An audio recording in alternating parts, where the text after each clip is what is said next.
오늘 역대하를 좀 보겠는데요.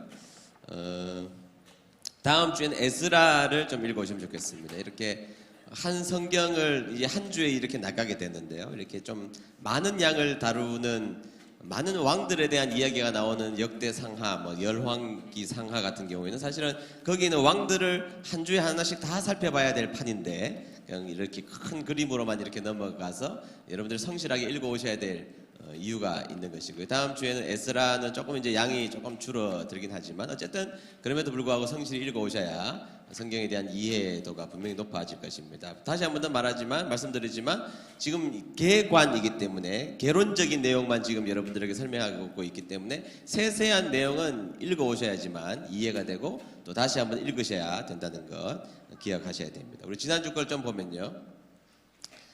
지난주에 우리가 역대상을 살펴보았는데요. 역대상. 네, 역대상 지금은 역대하죠. 네, 역대상을 살펴보았는데요. 역대상의 핵심 정리는 두 가지 질문으로 우리가 좀 살펴봐야 한다고 말씀드렸습니다.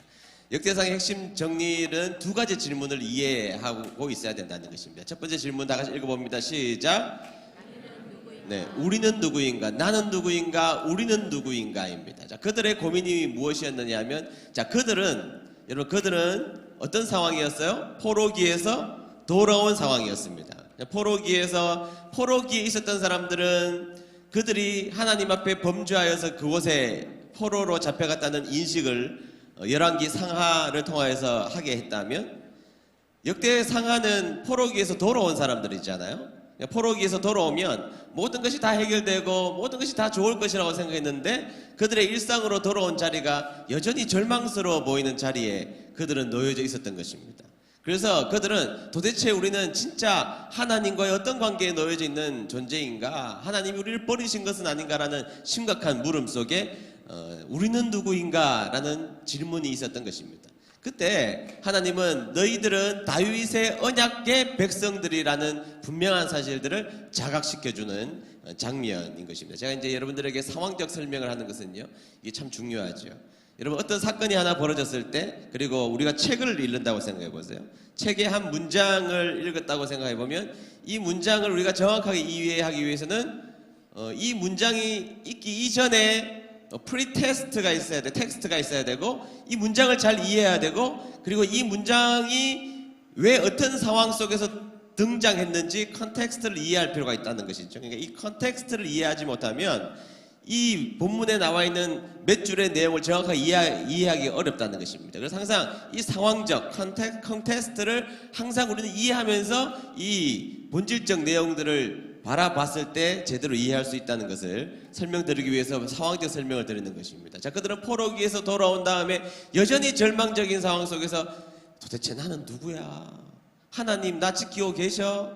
하나님이 나 붙들고 계셔? 고민이 그들에게 있었던 것입니다.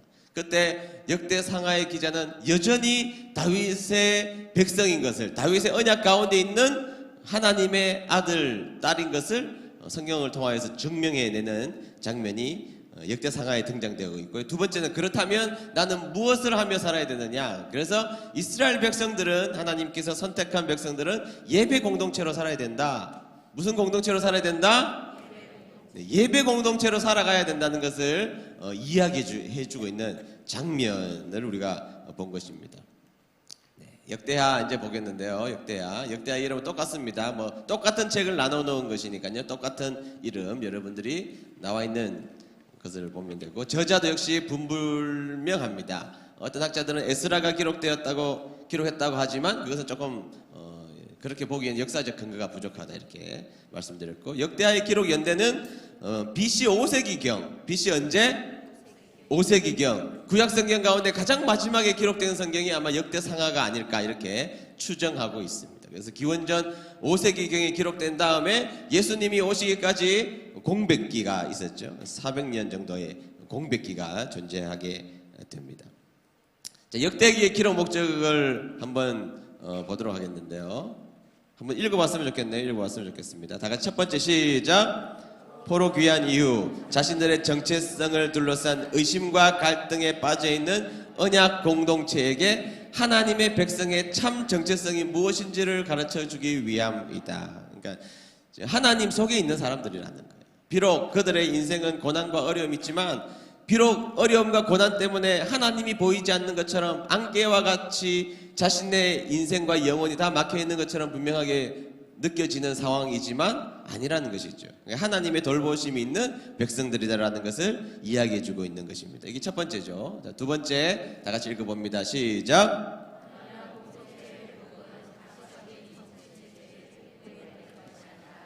하나님과의 언약 관계가 제대로 작동될 때 가능하다는 것을 알려주기 위함이다. 네, 그래서 언약 공동체의 회복이라는 것이 뭐냐는 게 회복이 그들이 정치적인 체계가 안정되어 있고 그 다음에 성벽을 바로 세우고 나라의 국기를 바로 세우면서 그들의 인생 가운데 하나님의 역사하심이 이 정치 체계 가운데 드러나는 것이 과연 그것이 회복인가? 그렇게 성경에서 말하고 있지 않다는 것입니다. 하나님과의 관계, 하나님과의 그 약속의 관계가 다시 회복되는 것이 중요한 회복이라는 것을 말해주고 있는 것이죠. 그래서 이제 하나님과의 언약 백성으로서 하나님 앞에 영광 돌리는 삶을 살아야 되고 하나님 앞에 충성하는 삶을 살아야 되고 그리고 하나님을 기쁘시게 하는 삶을 살아야 되고 하나님 앞에 예배 공동체로서 살아가야 된다는 것을 강조하고 있는 장면이 있는 것이죠. 그래서 정치적으로 경제적으로 회복되는 것이 모든 것의 회복이다 이렇게 설명하고 있지 않고 하나님과의 관계라는 거예요. 하나님과의 관계. 믿는 사람은 여러 가지 인생을 살면서 다 중요하죠. 인생을 살면서 다 중요하지 않다 그렇게 말하는 것도 문제입니다. 육은 중요하지 않다 이렇게 말하는 것도 기독교 영지주의의 문제 폐해죠. 그러니까 육은 중요하지 않고 영만 귀하다 이렇게 말하는 것도 문제가 있는 것이지만 그러나 우리의 인생의 모든 기도 제목이 육적인 것에 제한되어 있다면 그것도 문제인 것이죠. 우리의 영혼이 어디를 바라보고 있고 어디를 향하여 서 있는지에 대한 고민이 있어야 된다는 것이죠. 그래서 하나님과의 관계가 바로 서 있는지를 매주 점검하는 겁니다. 자주 나와야 돼요, 교회에. 자주 나와서 하나님과의 나와의 관계가 삐뚤어졌는지를 항상 점검해 봐야 됩니다. 그리고 하나님의 언약 안에 내가 들어와 있는 백성인지에 대해서 끊임없이 점검해 봐야 됩니다. 그것이 예배를 통하여서 점검되는 것이고 회개하고 반성하고 하나님께로 나아가는 길이 이곳에서 이루어지는 것이죠. 이곳에서. 그렇죠? 이곳에서 이루어지는 것입니다. 그리고 훈련되는 것이고요. 한 언약의 공동체로 모여 있다 보면 훈련도 됩니다. 훈련도 돼요. 나하고 여러 가지 생각이 다르지만 하나님을 같이 바라보고 있어요. 같은 하나님을 바라보고 있는데 스타일이 달라요. 그러나 한 교회로 묶어주셨기 때문에 다른 스타일, 다른 이해관계 있지만 여전히 한 형제 자매라는 자각과 인식과 거기에 대한 양보들이 존재하는 것.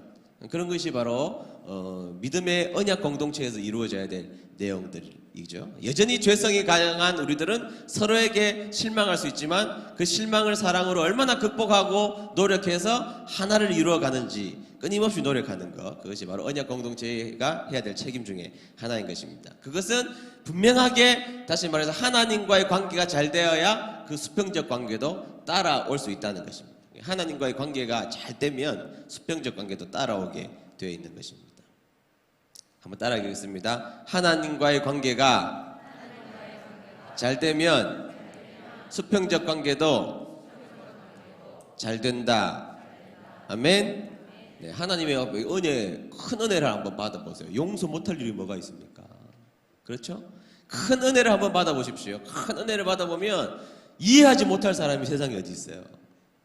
여러분들이 예수님을 뜨겁게 만났던 적을 한번 생각해 보세요. 큰 부흥을 내 삶 속에 경험했던 그때를 한번 되돌아보세요. 이해 못할 사람도 없고 이해 안 될 일도 없고 그렇죠? 그래서 하나님과의 명확한 관계가 회복되면 수평적 관계도 사실은 잘 해결될 수 있다는 겁니다.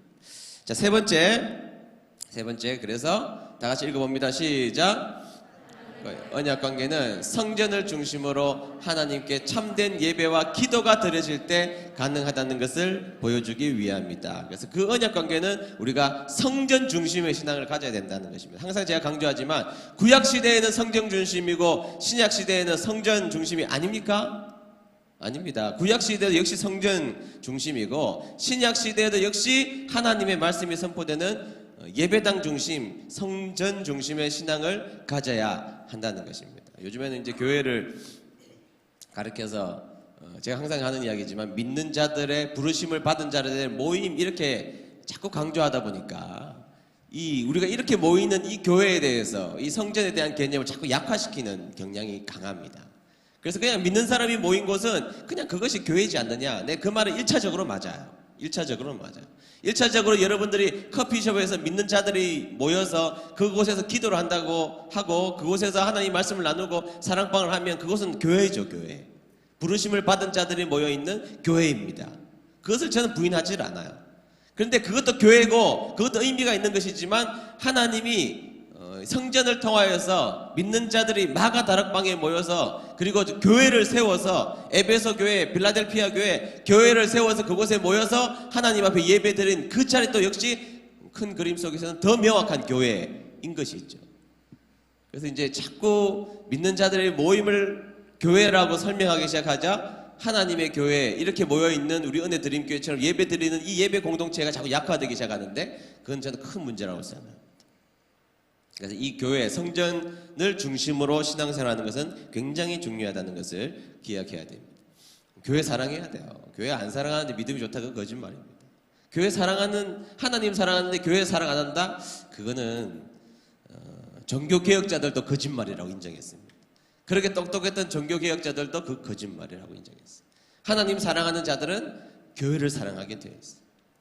예수님의 몸된 교회를 사랑하게 되어 있다고. 제가 재직들 임명할 때 기도할 때 뭐라고 기도했습니까? 주님, 비바람이 몰아칠 때 재직된 우리들이 막아서게 하시고 그랬잖아요. 교회에 폭풍우가 몰아칠 때 우리 재직들이 그 앞에 막아서게 도와주시고 그게 일꾼의 자세죠. 일꾼의 자세죠. 교회를 사랑하는 사람들의 자세죠. 그렇죠? 교회를 사랑하는 자들은 그런 모습이 반드시 있어야 되고 교회를 주님을 사랑하는 자들은 교회를 사랑해야 된다. 반드시 기억해야 한다는 거 기억하시기를 바랍니다. 역대기 신학 주제에 쭉 나와 있는데요. 좀 독특하죠? 역대기는 조금 독특합니다. 그러니까 좀 긍정적이에요. 사실은 좀.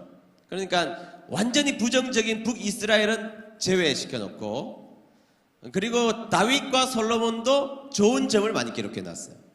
그래서 긍정적인 메시지를 많이 던져주는 것이 사실은 역대기 상하입니다. 왜 긍정적 메시지를 던져줬을까? 제가 말씀드렸지만 포로기에 돌아와 정체성을 잃어버린 자들에게 우리는 다윗의 언약, 다윗은 진짜 메시아를 표명하는 것이고 나중에 그 메시아가 등장할 것이라는 것을 설명하기 위해서예요. 그래서 너희들 지금 비록 정신적으로, 상황적으로, 경제적으로, 육체적으로 힘들지만 하나님이 너희들을 사랑하고 있다. 이것을 강조하기 위해서 긍정적 메시지를 던져주고 있다는 것입니다. 그래서 독특한 역사적 기술이에요, 사실은.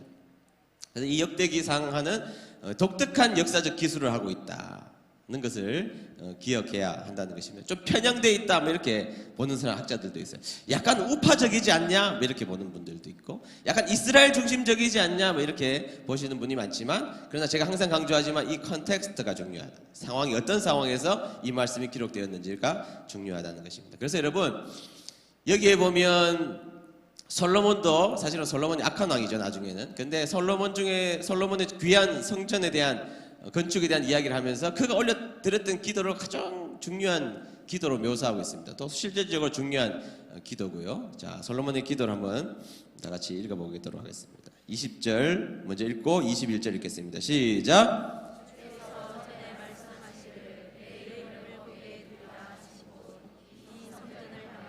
주의 눈이 주야로 보시오며 종이 이곳을 향하여 비는 기도를 들으시옵소서. 21절 보겠습니다. 시작. 주의 종과 주의 백성 이스라엘이 이곳을 향하여 기도할 때에 주는 그 간구함을 들으시되 주께서 계신 곳 하늘에서 들으시고 들으시사 사하여 주옵소서. 아멘. 참 기도가 멋지죠, 그렇죠? 주께서 전에 말씀하시기를 내 이름을 거기에 두리라, 성전에 두신다 말씀하셨거든요. 그래서 이곳을 향하여 종이 기도할 때 주님 이 종의 기도를 들어주십시오. 본인이 왕이잖아요, 왕. 여러분 솔로몬이 얼마나 똑똑합니까? 그 성경에 보면 백과사전을 지은 사람이에요. 진짜 똑똑한 사람이지 않습니까? 그래서 학원 이름이 뭐예요? 학원 이름이 솔로몬 학원 이런 거 많이 지었잖아요, 옛날에. 그렇죠? 솔로몬이 똑똑한 사람이거든요. 똑똑하기만 합니까? 권력 다 가지고 있었죠. 은은 흔하게 썼어요. 흔하게. 집에 은이 있습니까? 우리 집에 은이 없는 것 같은데 저는 아무리 봐도. 우리 집에 은이 하나도 없는 것 같거든요.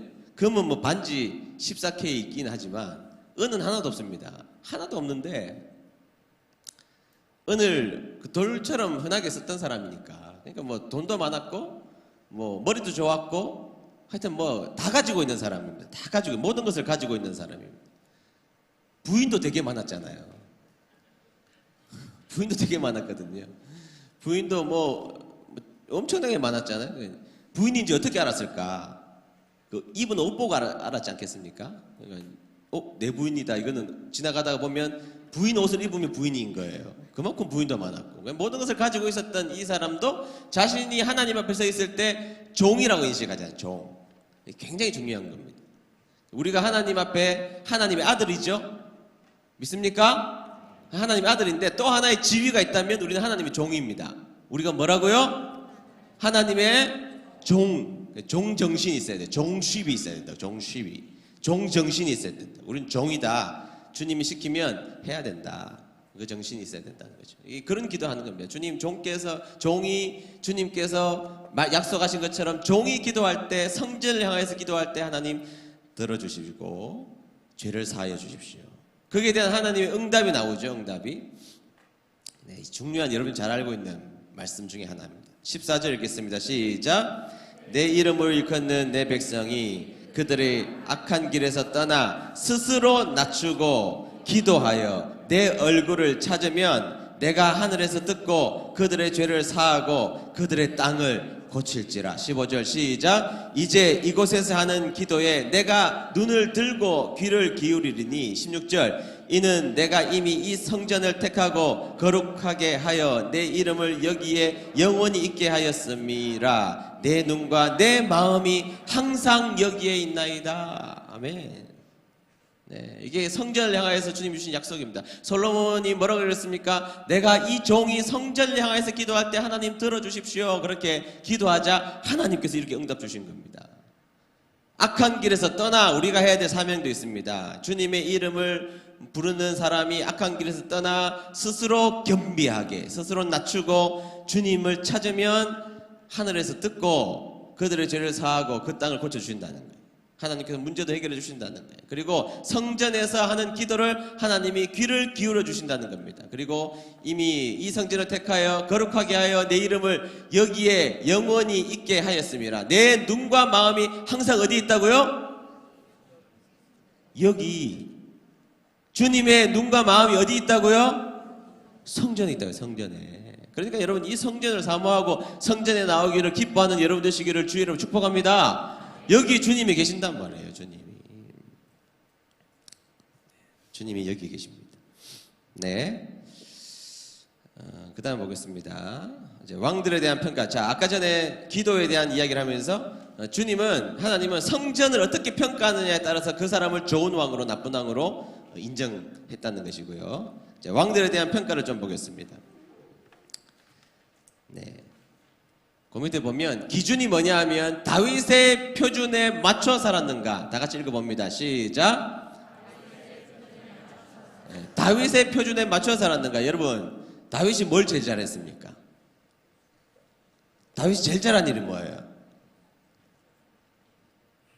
다윗이 제일 잘한 거는요, 제가 아무리 봐도 다윗 허물 많거든요. 근데 왜 주님이 다윗을 그렇게 기뻐하셨을까? 딱 한 가지가 있어요. 다른 사람들하고 비교가 안 되게 하나님 사랑한다고 제일 말 많이 한 사람입니다. 내가 주를 사랑하나이다 제일 많이 한 사람이 다윗이에요. 사랑 고백을 제일 많이 한 사람이 누구라고요? 다윗입니다. 여러분 성경 전체 다 보십시오. 제일 사랑 고백을 많이 한 사람이 다윗입니다. 다윗. 자신은 하나님을 사랑했어요. 어쨌든 때로는 인생에서 허물 많은 모습도 보였지만 중요한 것은 자신이 하나님을 사랑한 것이 너무 명확해요. 너무 명확하다고. 여러분 베드로가 왜 멋집니까? 저는 베드로의 모습 가운데 제일 멋진 장면 하나를 뽑으라면요, 예수님 돌아가시고 자신 실패하고 예수님에게 올인했으나 자신이 배신하고 실패하고 자신이 올인한 그 스승 예수님 떠나버리고 죽으시고 자신이 인생 모든 거 끝났다고 생각했죠. 안 그래도 비참했는데 더 비참하게 생긴 것 아니에요?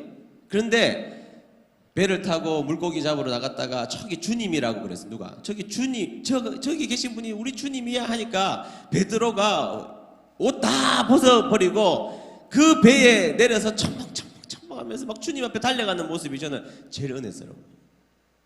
베드로를 왜 넘버원이라고 말하냐면 허물도 많고 배신도 했지만 주님을 사랑하는 이 본질적 마음은 베드로만한 사람이 없었다는 거예요. 옷을 버리든지 말든지 창피하든지 말든지 그 바닷물에 첨벙첨벙하면서 뛰어가는 이 베드로의 모습 보십시오. 어린아이처럼 저기 주님이시다 예수님이야 하니까 주님 만나러 막 자신의 허물 자신의 잘못 주님 앞에 가면 혼날 거 이런 그 생각도 안 하고 그냥 첨벙첨벙 주님 앞에 달려가는 모습이 전 백미 중에 백미라고 생각해요. 왜 다윗을 하나님 귀하게 여기시고 베드로를 귀하게 여기십니까? 사랑한다고 표현했기 때문이에요. 사랑한다고. 여러분 주님 사랑하는 여러분 되시기를 축복합니다. 주님 사랑하면 주님이 얼마나 기뻐하시는데요. 그래서 다윗의 표준에 맞춰 살았느냐? 그것이 중요한 것이에요. 다윗의 표준에 맞춰 살았느냐? 그래서 8명의 그래도 꽤 상대적으로 괜찮았던 왕들은 다윗의 표준에 근접했던 사람들이었다는 것을 볼 수가 있다는 것입니다. 그래서 표준에 따른 왕들이 복을 받았다는 내용이 있다는 것이죠. 근데 이제 물론 시간이 지나면서 문제가 생기죠. 여기에서 제가 아까 전에 뭐라 그랬는가 하면 상대적으로 좋은 왕이라고 표현했잖아요. 그러니까 절대적으로 좋은 왕이 아니고 그래도 하나님 보시기에 꽤 괜찮은 왕들이 8명 있었는데 그 왕들은 상대적이에요. 그러니까 상대적으로 좀 좋은 왕들이었고 실질적으로 그들도 굉장히 나쁜 일들을 많이 했다는 것입니다. 자, 그러면 성지에 대한 태도가 뭐가 문제였는가 한번 보세요. 뭐가 그들의 운명을 갈랐는가? 자, 우시아 왕과 히스기야 왕을 좀 비교해 보면요. 우시아는요, 큰 잘못을 하나 했습니다. 뭐냐면, 자기가 스스로 제사를 지내버려요. 제사는 누구만 지내야 됩니까? 제사장이 집도해야 된단 말이죠. 사울이 그런 것처럼, 우시아도 자신이 분향단에 들어가서, 분향단이 성막으로 보면 어디에 있습니까? 성소 안에 있잖아요, 성소 안에. 그런데 자신이 왕이라고 성소를 자기 마음대로 침범해 버린 것입니다. 하나님이 정해놓은 규칙을 위반하고 자신이 들어가 버렸어요. 그러니까 나병 환자가 돼버립니다. 성경에서 말하는 거죠. 히스기야는 성전을 정화했습니다. 6월절 절기를 회복시켰습니다. 레위인들을 재조직하여서 하나님을 섬길 만한 사람이 섬기도록 성경대로 했다는 것이죠. 그러니까 히스기야는 선왕이었고 우시아는 나쁜 왕이 되어버렸습니다. 그러니까 성전에 대한 태도를 통하여서 하나님 가르신다는 것입니다. 따르겠습니다. 성전을 대하는 태도에 인생이 달라진다. 네, 성전을 어떻게 대하느냐에 따라서 인생이 달라지는 것입니다. 하나님의 기준이에요. 그러니까 성전에 대한 태도가 달라지는 것이고 두 번째는요. 회개에 대한 태도입니다. 뭐에 대한 태도라고요? 회개에 대한 태도예요. 죄를 누가 안 짓습니까? 다 짓죠? 근데 회개에 대한 태도 때문에 완전히 바뀌어버려요. 그래서 르호보암은 회개했고 므낫세는 회개했고 히스기야도 회개했고 아몬은 회개하지 않았고 시드기야도 회개하지 않았고 그래서 한 사람의 왕이 멸망당하고 멸망당하지 않고 귀한 왕이고 귀하지 않은 왕은 성전을 사랑한 태도와 회개하고 회개하지 않는 것으로 나누어집니다. 죄 짓죠? 여기 죄 지난주에 한 번도 안 지었다. 지난주도 아니야. 3일 동안 난 한 번도 죄 안 지었다. 손 들어보십시오. 손 들으면 끌려갈 판이네, 그죠? 어떻게 손을 들어 우리가? 뭐라도 죄를 짓죠, 살면서. 죄를 짓는단 말이죠. 최인선 목사는 그럼 죄 안 짓느냐? 앞에 있는 사람 저도 죄 짓죠. 그런데 우리가 하나님을 두려워한다면 회개 안 한다는 것은 하나님 안 두려워해서 그래요. 하나님이 무서운 줄 알면 한번 깨져봐야 되죠. 깨져봐야 돼. 여러분 오해하지 마시고 여러분들이 깨져야 된다는 이야기가 아니고 제가 깨져보니까 알겠더라고요. 하나님 앞에 깨져보니까 하나님이 얼마나 무서운 줄 알아요. 저는 제 목회에 가장 중요하게 여기는 한 단어는 정직입니다. 정직. 하나님 앞에서. 하나님 앞에서 뭐라고요? 정직입니다. 저는 여러분들 앞에 잘 보이는 건 사실 별로 관심이 없어요. 솔직히 말하면. 그렇다고 해서 못 보라는 것은 아니고 좀 잘 봐주십시오. 네. 그렇지만 사실 여러분들의 관심은 저는 진짜 제 인생의 목표도 아니고 제 인생 희망도 진짜 아니에요. 저는 사람들에게 인기 얻고 싶어서 목사 된 사람도 아니고요.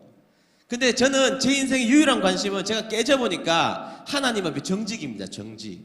그래서 저는 목회의 가장 중요한 핵심은 하나님 앞에 정직한 것이죠. 내가 부정직해서 내가 아주 큰 교회 목사가 되는 것보다 정직해서 그냥 시골 교회 목사 되는 것이 훨씬 더 나아요. 전 다짐을 했습니다. 하나님 앞에 깨져보고 나서 결론 진 것 정직해야 된다. 여러분들은 깨지지 않고 주님 앞에 정직한 여러분 되시기를 주의 이름으로 축복합니다. 정직해야 돼. 정직해야 돼. 근데 그 정직은요, 회개하는 것이죠. 뭐겠습니까? 왜 실수 안 합니까? 정직하려고 마음먹어도 또 잘못하지요? 그러나 회개하여서 다시 정직의 상태로 돌아오는 것. 이 왕들도 뭐 다 허물도 많고 문제도 있고 잘한 것도 있어요. 모든 왕들이 그래요. 그런데 하나님 앞에 회개한 왕은 하나님이 그래도 인정하신단 말이죠. 회개하면 정직의 자리로 가는 것이니까. 성전을 향한 태도에 따라서 하나님은 나누시고 회개에 대한 태도로 나누신다는 겁니다. 오늘 우리도 마찬가지입니다. 우리도 마찬가지예요. 또 하나, 기도하는 왕들과 기도하지 않는 왕들로 나누신다는 것입니다. 기도하는 왕들과, 그래서 긍정적인 평가를 받은 사람은 인생의 위기 앞에 하나님 앞에 기도했던 왕들이었다는 것이고, 그리고 하나님이 기뻐하시는 자들은 기도하는 자였다는 것이에요.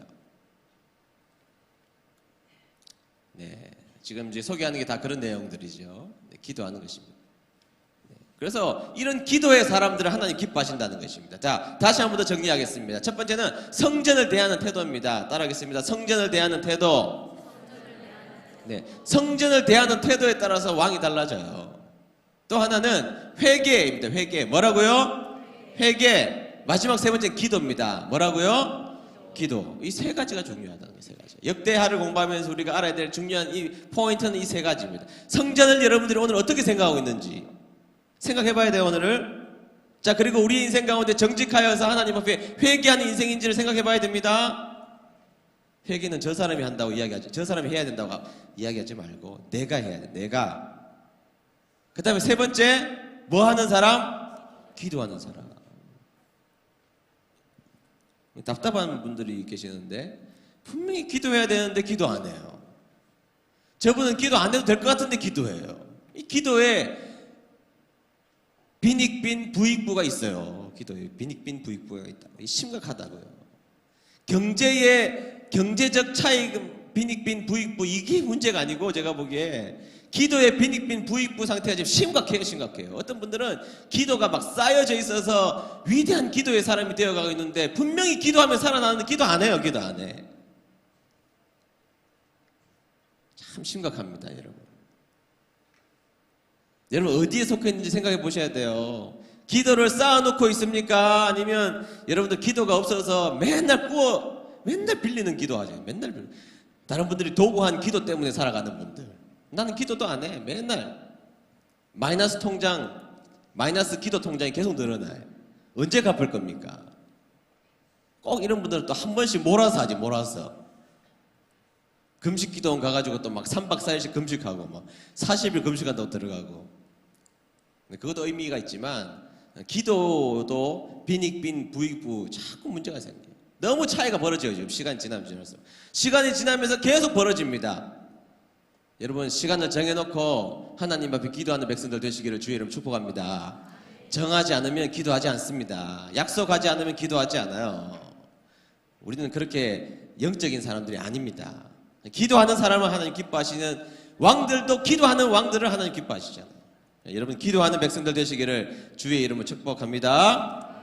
네, 쭉 나와 있는데요. 선한 평가를 받은 유대 왕들, 여러분들 다 교재에 나와 있기 때문에 제가 설명드리지 않습니다. 이름만 한번 읽어볼까요? 이름만 읽어봅니다. 내가 숨어야 되나? 이름만 시작. 아사, 여호사밧, 요아스, 아마샤, 우시야, 요담, 히스기야, 요시야. 몇 명이죠? 하나, 둘, 셋, 넷, 다섯, 여섯, 일곱, 8명. 네, 이 8명이 선한 왕인데요. 첫 번째 나오는 아사는요, 자기의 할머니가 우상을 만들자 할머니도 폐위시켜 버립니다. 웃긴 참 대단한 거죠, 사실은. 가족이라면 우리가 끔찍하게 생각하는데 비록 할머니일지라도 그 할머니가 우상을 섬기고 그렇게 하자 폐위시켜 버려요. 그냥 그 자리에서 내려오라는 겁니다.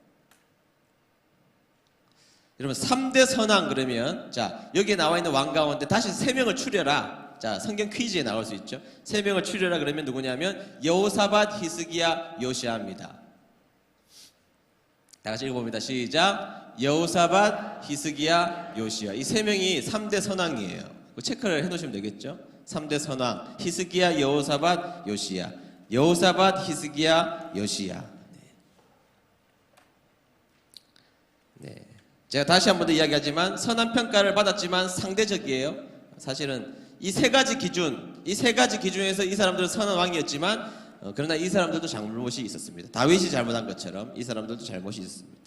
자, 남유다의 패망에 대해서 좀 보면요. 남유다 마지막 왕이 4명 여호아하스, 여호야긴, 그 다음에 시드기야 이렇게 4명의 왕인데요. 여호야김 아들 여호야긴, 그 다음에 시드기야 이렇게 되어 있는데요. 맨 마지막에 시드기야는요. 결국에는 바벨론에게 끌려가서 눈 다 뽑히고 쇠사슬에 묶여서 끌려가면서 남유다가 완전히 패망해 버리게 됩니다. 그런데 이 4명의 왕들이 다 하나님 앞에 악행을 저질러요. 다 악행을 저지르고 하나님을 대적하는 자리에 서서 결국에는 남유다를 도무지 중간에 좋은 왕이 한 명도 안 등장해요. 망할 때 4명이 스트레이트로 나쁜 짓을 다 합니다. 하나님 좀 유해해 주시거든요. 유해해 주시거든요.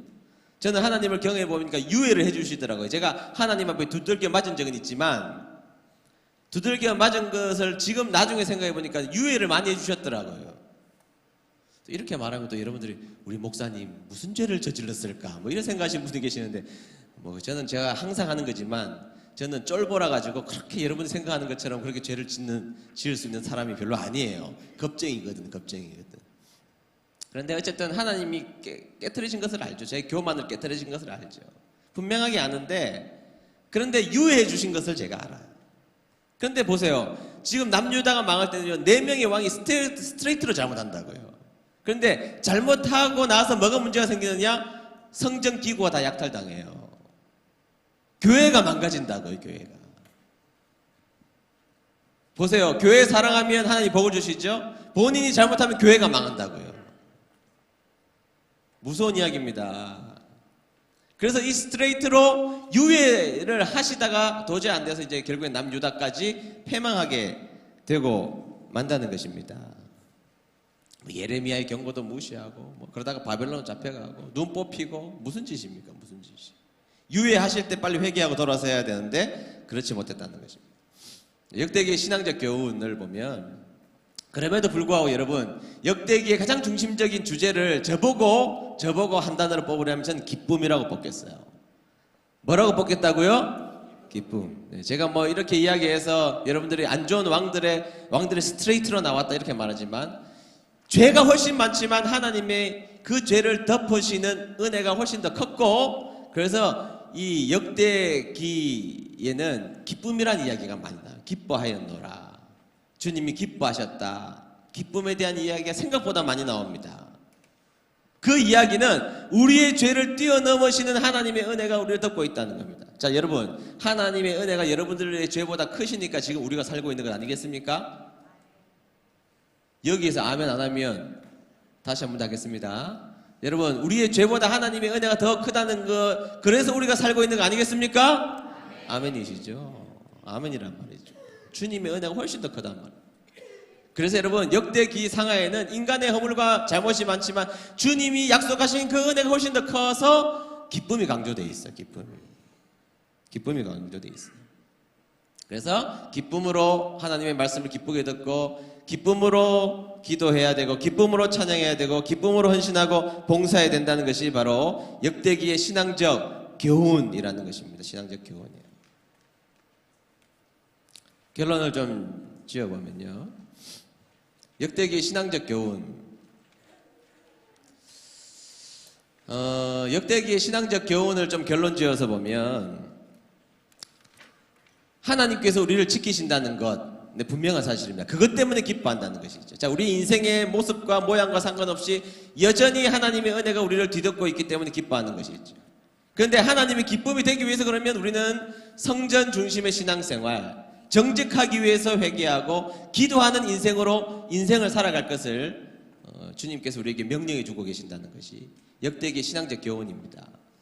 어디 중심의 신앙생활 하시라고요? 성전 중심. 어디 중심? 성전 중심. 그래서 교회만 생각하면 눈물이 나야 됩니다. 눈물이 안 나면 꼬집어요, 꼬집어. 교회 생각하는데 눈물이 안 나? 그러면 꼬집어야 돼요. 교회를 생각하면 눈물이 나야 됩니다. 눈물이 나야 돼요. 교회를 생각하면 눈물이 나는 여러분 되시기를 주의 이름 축복합니다. 네. 그 다음에 우리의 정직을 위해서 회개하는 인생, 회개하는 인생.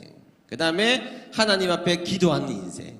이 세 가지가 반드시 필요하다는 것을 기억하시기를 주의 이름으로 축복합니다. 여러분, 그것은 교회에서만 다 이루어지는 것이 아닙니다. 그 교육은 제가 양수리 그 산상부흥회 설교하러 갔잖아요. 설교하러 가가지고 열심히 복음을 전하고 왔는데요. 열심히 복음을 전하고 왔습니다. 근데 제가 그때 강조한 게 뭐냐 하면 가정의 교육입니다. 가정의 교육. 신앙생활은 가정에서 이루어져야 된다는 것을 제가 강조했습니다. 근데 굉장히 거기에 오신 분들이 공감을 많이 해서 저한테 이렇게 저렇게 좋은 이야기들이 많이 이야기를 지금도 전해주고 계세요. 제가 가정에 대해서 이야기했거든요. 신앙교육은 교회에서 다 맡기면 안 된다. 가정에서도 해야 된다. 가정에서도. 그 이야기를 했는데, 그래서 좋은 믿음의 가정은 믿음의 전통을 만들어내야 되는 것이다. 우리 집 가정은 내가 첫 예물은 무조건 하나님 앞에 드리는 전통이 있다. 우리는 뭐 1년에 한 번은 집회에 가서 금식 3박 4일 하겠다. 뭐 우리는 1년에 이런 부분에 대해서는 이렇게 하나님을 섬기겠다. 전통을 만들어내는 부모가 되어야 된다. 제가 그런 이야기를 했는데 굉장히 공감을 많이 하셨습니다. 네. 그 전통 가운데 가장 중요한 전통 중에 하나는 교회를 사랑하는 전통입니다. 교회를 사랑하는 전통. 교회를 사랑하는 전통입니다. 제가 그래서 거기에서 똑같이 이야기했어요. 우리에게 이야기한 것처럼. 여러분들이 교회 욕하려면, 교인들 욕하려면, 목사님 욕하려면 안방문 닫고 하라고. 굉장히 공감하더라고요. 많이 했다는 이야기거든, 그게. 맨날 모여서 남 욕했다는 거거든. 그러니까 공감을 막 너무 절실하게. 욕하면 안 되지만, 욕하려면 문 닫고 하십시오. 자녀 귀에 들리지 않도록. 제가 그랬어요. 여러분들이 교인들 욕하고, 교회 욕하고, 목사님 욕하는 목사를 최 목사야 이렇게 부르는데, 그 아이들이 이제 부모의 간섭으로부터 벗어나 자신이 인생을 선택해야 될 때 뭐하러 교회 다니냐고. 부모가 그렇게 욕하는 교회는 뭐하러 다닙니까? 다닐 이유 하나도 없죠. 그러니까 욕할 때는 문 닫고 하시라고요. 문 닫고. 내 자녀가 신앙생활 잘하고 싶잖아요. 그럼 문 닫고 해야 돼. 문 닫고. 이 말은 하지 말라는 이야기인데 또 문 닫고 하시는 분이 계세요. 그렇죠? 우리 자녀가 다 그 귀로 듣고 있습니다. 다 듣고 있어요. 듣고 있다가 자신의 인생을 결정해야 될 중요한 시기가 오면 하나님 버려버린다고요.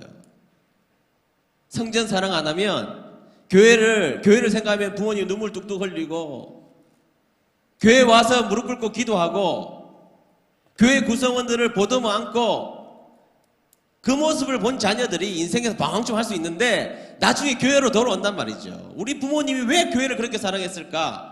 그런데 교회를 열심히 하다가 시험에 들면 빠이빠이 해. 왜? 부모님이 교회 욕했거든. 성전 사랑하지 않았거든. 그러니까 그 교회 있을 이유가 없죠. 좋은 기회가 왔군 하고 도망가 버리는 거예요. 다시는 안 와요. 왜 안 오느냐 물어보면 다 뒤집어서 물어보십시오. 교회에서 상처받았다는 거예요. 근데 가만히 들어보면요, 진짜 들어보세요. 직접 상처받은 거 하나도 없습니다. 거의. 부모님의 말을 통하여 상처 다 받은 거예요.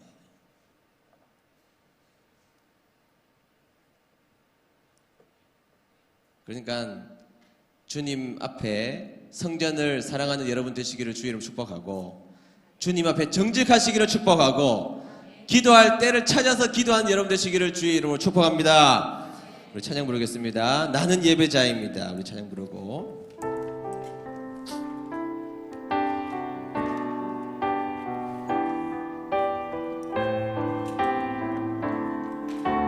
나는 하나님을 예배하는, 나는 하나님을 예배하는 예배자입니다.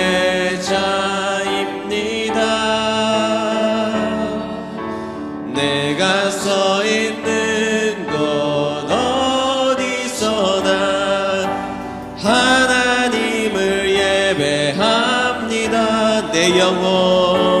내 영혼 거룩한 은혜를 향한 내 마음 완전한 하나님 향하여 이곳에서 바로 이 시간 하나님을 예배하. 다시 한 번 더 나는 하나님을 예배하는 우리 성전 사랑하는 마음으로 나는 하나님을 예배하는 예배자입니다. 내가 서 있는 곳 어디서나 내가 서 있는 곳 어디서나 우리 하나님을 예배합니다. 내 영혼 거룩한 내 영혼 거룩한 은혜를 향하여 내 마음 완전한 하나님 향하여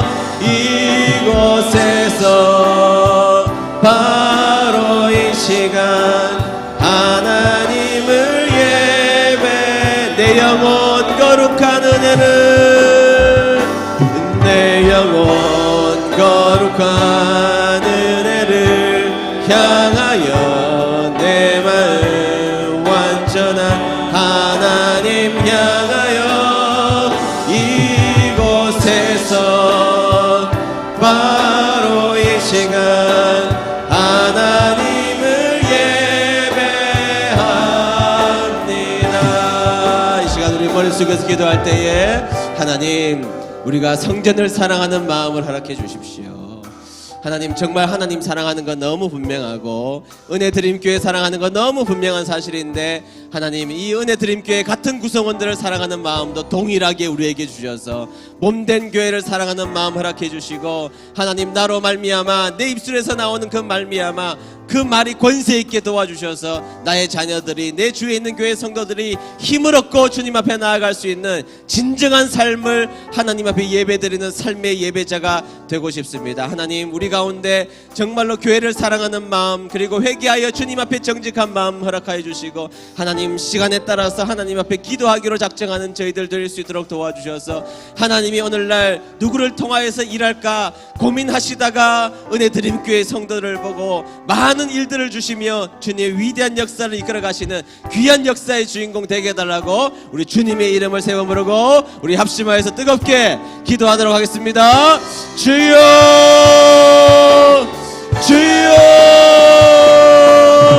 주여 주여. 하나님 주님을 사랑하는 백성들이 이 자리에 나왔습니다. 하나님 아버지 이 세상의 왕들 세상에 가장 높다고 말했던 그 왕들이 이 세 가지 기준으로 나누어진 것을 보았습니다. 하나님 우리 가운데 우리 하나님 사랑하는 마음 허락하여 주시고 하나님 붙들고 살아갈 수 있는 저희들 될 수 있도록 도와주시고 하나님이 주신 은혜로 오늘 주어진 인생들을 살아갈 수 있도록 도와주시옵소서. 깨닫게 도와주시고 주님 만나게 도와주시고 특별히 오늘 이 시간 하나님 이 은혜 드림 교회 성전을 사랑하는 마음을 허락하여 주셔서 우리 하나님 붙들고 살아가는 신앙이 될 수 있도록 도와주시고 하나님 아버지 주님을 의지하고 주님을 사랑하는 마음을 가지고 교회를 사랑하는 저희들 될 수 있도록 도와주시고 모든 비바람이 몰아칠지라도 하나님 아버지 우리가 그 교회의 방패가 되어서 하나님의 교회를 우뚝 세울 수 있는 믿음의 주님의 정리를 될 수 있도록 주님 도우시고 인도하여 주시옵소서. 오늘 주님의 백성들 하나님 앞에 기도합니다. 하나님 아버지 주님 앞에 간절히 기도하는 주님 앞에 나와서 기도하는 자들 기도하는 길을 즐겨하는 주님의 백성들 될 수 있도록 도와주고 기도하여 살아가는 저희들 될 수 있도록 도우시고 인도하여 주시옵소서. 기도하여 일어날 수 있는 저희들 될 수 있도록 도우시고 인도하여 주시옵소서. 말씀이 주관되어서 역사하고 회개하며 기도함으로 말미암아 하나님 기뻐하시는 주님의 놀라운 백성들 될 수 있도록 주님 도우시고 인도하여 주시옵소서. 하나님 도와주실 줄로 믿습니다. 다 같이 찬양하겠습니다. 왜 슬퍼하느냐 왜 슬퍼하느냐 왜 걱정하느냐 왜 걱정하느냐 무얼 두려워하느냐 아무 염려 말아라 아무 염려 말아라 큰 어려움에도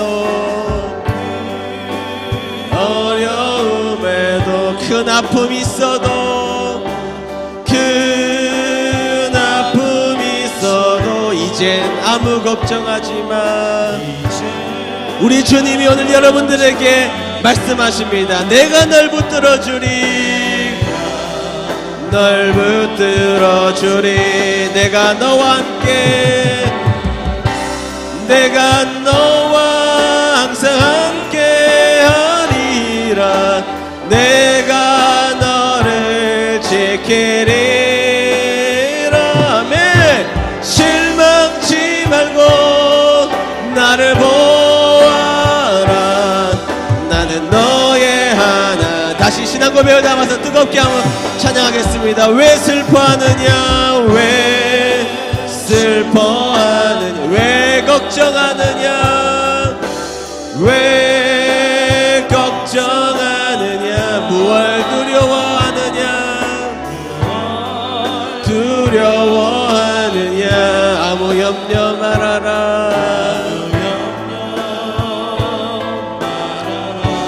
큰 어려움에도 우리를 일으키신 하나님, 그 어려움 가운데서도 함께 하십니다. 큰 아픔이 있어도 이젠 아무 걱정하지마. 우리 주님의 음성을 들으시길 바랍니다. 내가 널 붙들어 주리. 내가 널 붙들어 주리. 주님의 말씀을 기울입시다. 내가 너와 항상 함께 하리라. 내가 너를 지키리라. 실망치 말고 나를 도와라. 나는 너의 하나님이라. 다같이 머리 숙여서 우리 기도하도록 하겠습니다. 여러분, 인생 가운데 슬픔이 있습니까? 우리의 인생의 여정 가운데 걱정할 수밖에 없는 우리들의 삶이 분명히 있는 것도 사실입니다. 그러나 우리 주님 오늘 우리에게 말씀하십니다. 무엇을 두려워하느냐, 큰 어려움 속에도 아픔이 있어도 내가 널 붙들어 주리. 주님의 귀한 메시지가 오늘 우리에게 말씀해 주신 것입니다. 오늘 여러분들의 기도 제목이 있을 것입니다. 하나님이 분명히 들어주셔야 될 기도 제목을 주님 앞에 들고 나오셨다면 내어놓으십시오. 그리고 그 기도 제목을 주님 앞에 내어놓으실 때 이 성전에 우리 하나님의 눈과 하나님의 마음이 있다는 것을 기억하시고, 이곳에 여러분들이 쏟아놓으면 하나님이 여러분들을 보시고 하나님의 마음이 여러분들에게 동화되어서 하나님의 여러분들의 기도 제목을 들어 응답하여 주실 줄로 믿습니다. 다같이 주님의 이름을 세 번 크게 부르짖고 여러분들의 기도 제목을 놓고 다같이 합심하여 기도하겠습니다. 주여, 주여, 주여. 아버지 하나님, 오늘 주님의 백성들이 이 자리에 기도 제목을 들고 나왔습니다. 하나님, 주님 앞에 기도합니다. 하나님, 주님 앞에 기도 제목을 내어놓습니다. 하나님, 슬픔 많은 인생, 걱정 많은 인생, 두려움과 염려 많은 우리의 인생이지만 하나님, 우리를 붙들어 주시고 우리 인생 가운데 고통과 어려움이